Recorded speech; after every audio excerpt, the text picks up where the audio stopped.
Two major international banks are expanding their crypto services to the United States, and a handful of crypto companies are looking to get banking charters and licenses.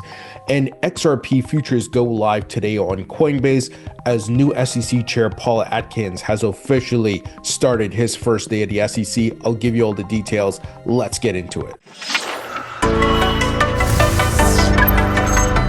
Hey everybody, welcome into the Thinking Crypto podcast, your home for cryptocurrency news and interviews. I'm your host, Tony Edward. On your way in, please hit that subscribe button as well as the thumbs up button and leave a comment below. If you're listening on a podcast platform such as Spotify or Apple, please leave a rating and review.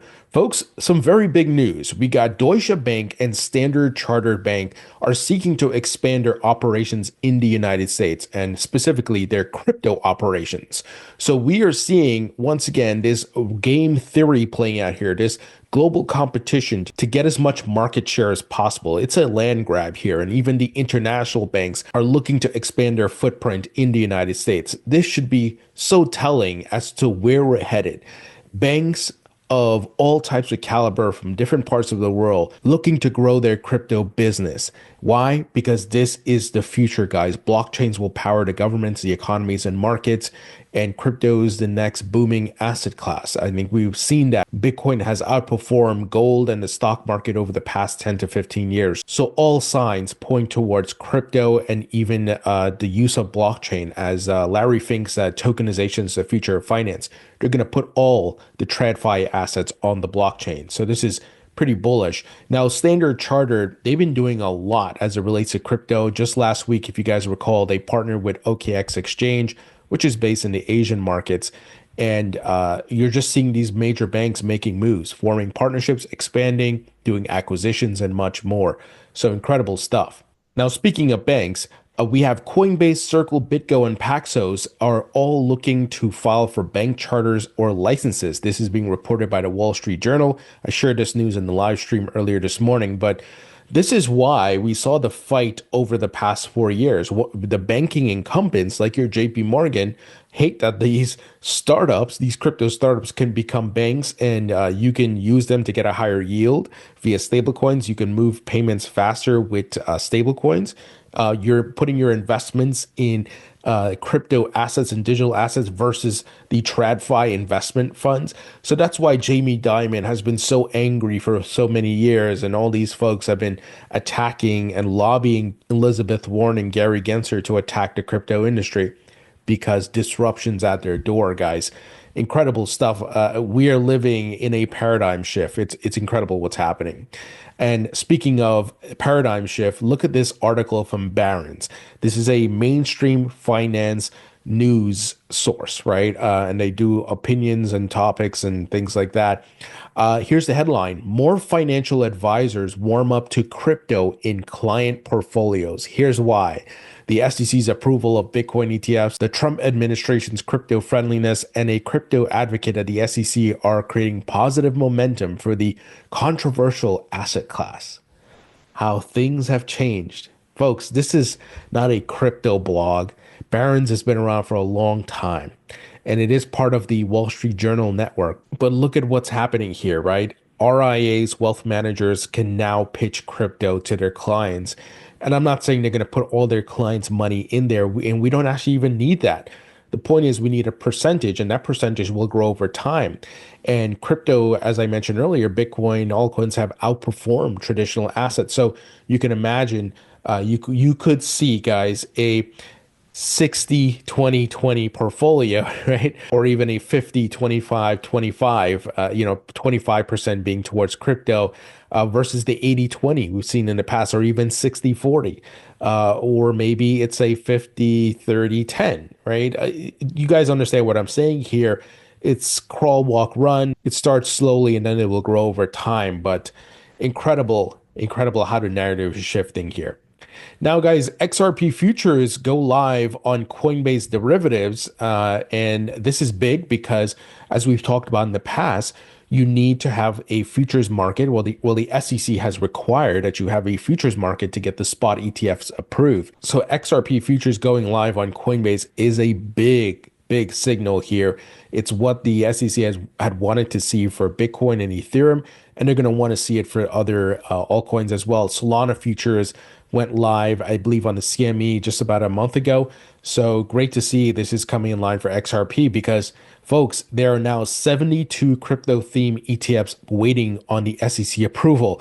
And many of these ETF applications are XRP and Solana. It's piling up, which is very good because it increases the chances that they do get approved because there's demand here, and I think the SEC is going to have to facilitate. And in order to get that done, guys, I believe they're waiting on Paul Atkins, who today was sworn in as the SEC chairman.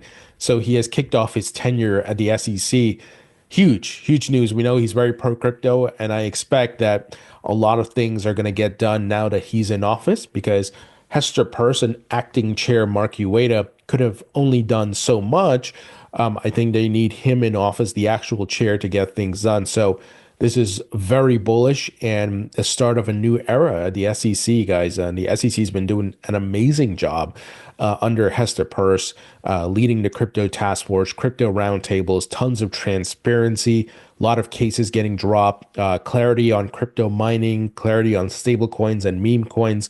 We need clarity on NFTs, and of course, some sort of token tests to decide if a token is a security or not. Now that's going to be more complex, and I'm sure they're going to work with Paul to get that done, and that's going to influence crypto legislation, specifically market structure. So this is really great news, folks. Quick word from our sponsor, and that is Propy. Propy is leading the charge with putting real estate on chain. Guys, we know all of the traditional assets will be put on blockchains, and real estate's going to be a big part of that. That is one of the largest asset classes in the world, right? Because we need shelter. So real estate's going to be there, and Propy's been doing a great job. They're a licensed Web3 pioneer.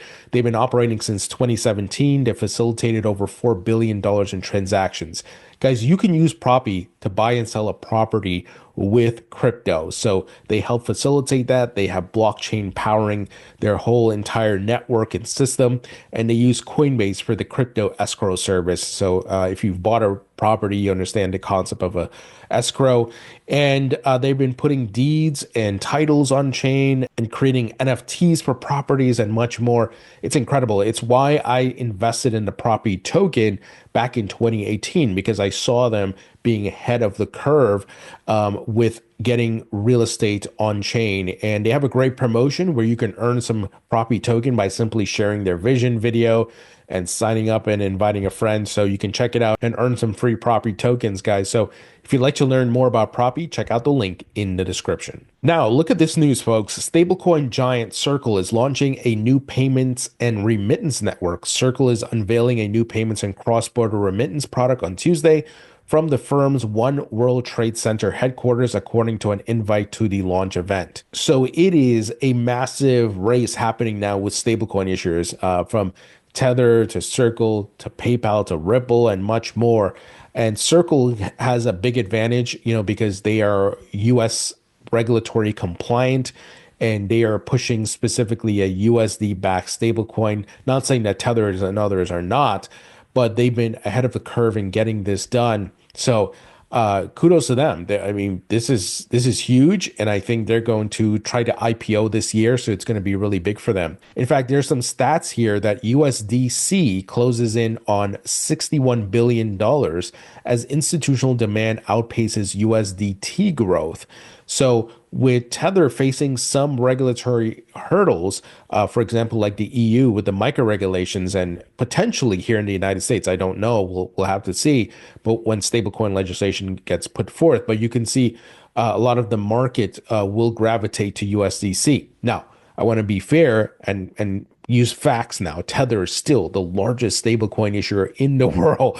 They have not lost that mantle. So I want to make sure you guys understand that USDC is growing, but Tether still dominates significantly. And but competition's good for the market and for the consumer. So let me give you some details. So USDC supply has climbed to just under 61 billion as of April 19th, representing a remarkable $17 billion increase from its $44 billion starting point at the beginning of the year, even as total stablecoin supply reaches $226 billion.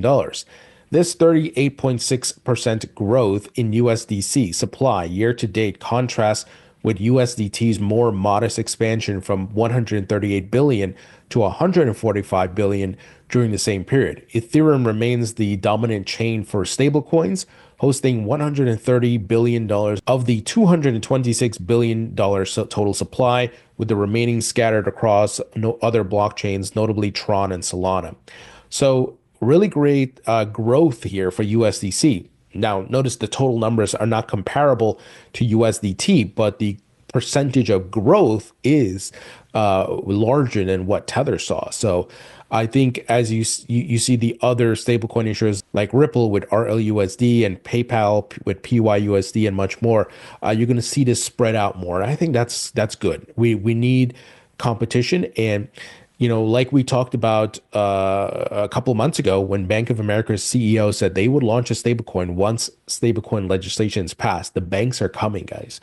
As I started the podcast, so the banks are coming. So these crypto firms better up their game, because remember, the banks have an existing network, huge customer base, already have the branding and the infrastructure out there. If they launch a stablecoin, it's going to be easy for them to get a lot of adoption very quickly, because they already have the rails. They just have to pitch it to their clients. Now, I don't think, some of their boomer clients are necessarily going to be breaking down the door to use this, but, they can get Gen X, millennials and others, right? People who are maybe a little bit more tech savvy. Not saying there aren't boomers who are tech savvy. I hope you understand what I'm saying, but this is a very different technology that some of the older generation may need to get used to, but they may be using it and they wouldn't even know, right? That these stable coins are powering the payments, and you have instant settlement, lower fees, and things like that. So, guys, things are shaping up nicely here for the stablecoin market. And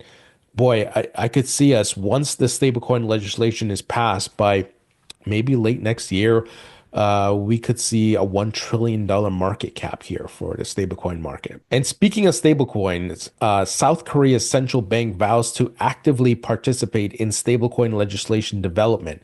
So you're seeing central banks around the globe are partnering with the private sector and even looking to launch on the in the public sector their own stablecoins. And of course, the central banks want to be tapped in because they control the currency, right? Same thing here with the Fed in the United States. They're going to want to be tapped into the stablecoin market and what's happening. And, they're going to push for U.S. treasuries to be held by these stablecoin issuers, because it's all win-win with being able to pay for the debt and maintaining U.S. dollar reserves currency status.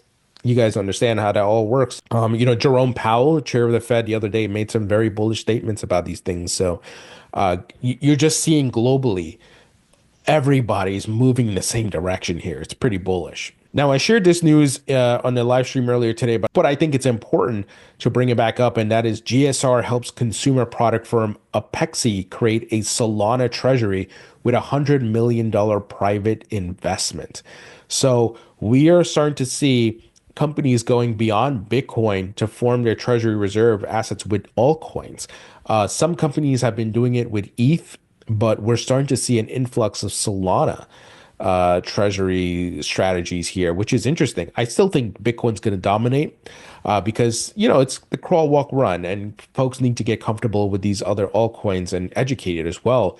And we could see XRP. I remember there was a airline company, if I'm not mistaken, they said they wanted to do XRP, but, we got to see the actual execution of that. But it's fascinating what's happening. This actually blows my mind, because I didn't think some of these companies would go to altcoins like Solana so quickly. But I think when they look at the market and they see where things are headed with crypto, I think it makes sense for them to diverse some of their cash holdings into these crypto assets. And as I said earlier, Bitcoin, using it as a measurement for the crypto market, has outperformed gold, the stock market, and much more. As Paul Tudor Jones said just about 4 years ago, Bitcoin and crypto are the fastest horse in the race of equities, the horse race of equities, right?